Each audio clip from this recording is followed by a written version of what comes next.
This is my next segment in a series on politics. We had a very important election day yesterday, many important races, and the Republicans must be happy because they've picked up two very important governor seats, one in Virginia and one in New Jersey.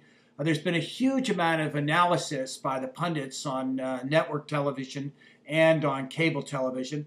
Lots of reasons why they think these Republicans won, but it's actually quite simple. In the case of Virginia, the winner was Bob McDonnell. He beat Creigh Deeds. He beat him convincingly by about 20 points. And in Virginia, there's an extraordinary statistic. Since 1977, 9 straight elections, the people of Virginia have elected somebody from the party that's the opposite of the party of the standing president. So our standing president is from the Democratic Party. Yesterday, they elected a Republican. And that's probably going to continue in Virginia. It is sort of a statistical anomaly, but it's very interesting. McDonnell is conservative, but he's not that conservative. And he has sort of a style that's moderate that people like.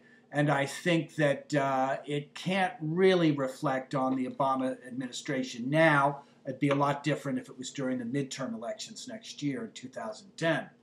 A little more complicated in New Jersey. Jon Corzine lost to Chris Christie, a attorney general from New Jersey. Jon Corzine represents the banking interests. He represents Goldman Sachs. He represents Wall Street. He represents big money. And I think there's going to be a catchphrase coming out of this era that nobody will ever forget, which is banks are too big to fail, that some banks are too big to fail. The American public is saying they're not too big to fail. Any bank, any size can fail, and we shouldn't be bailing them out, especially if they're going to use that bailout money for big salaries and big bonuses. Well, I think all of this reflected badly on Jon Corzine. But the other side of it was that there was some negative campaigning. He was making his opponent appear fat. He tends to be overweight, but he made him appear even fatter in these ads, and he used a very sort of underhanded way of talking about him throwing his weight around. I don't think the public liked that. Also, Corzine spent his own money again. I think he probably spent $75, $80 million, way more than his opponent could afford to pay. And I think that turns people off as well.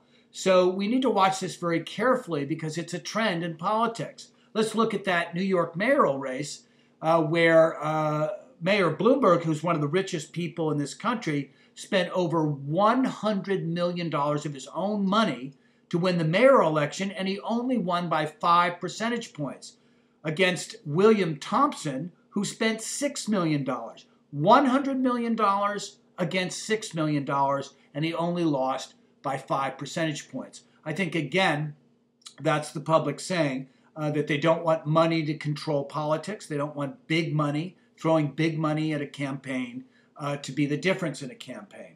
One more point that's very, very important, and it's obvious. The young people did not go to the polls yesterday on Tuesday.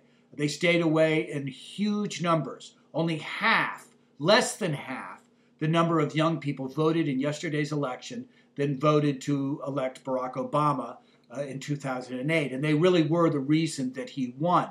Well, why do they stay away?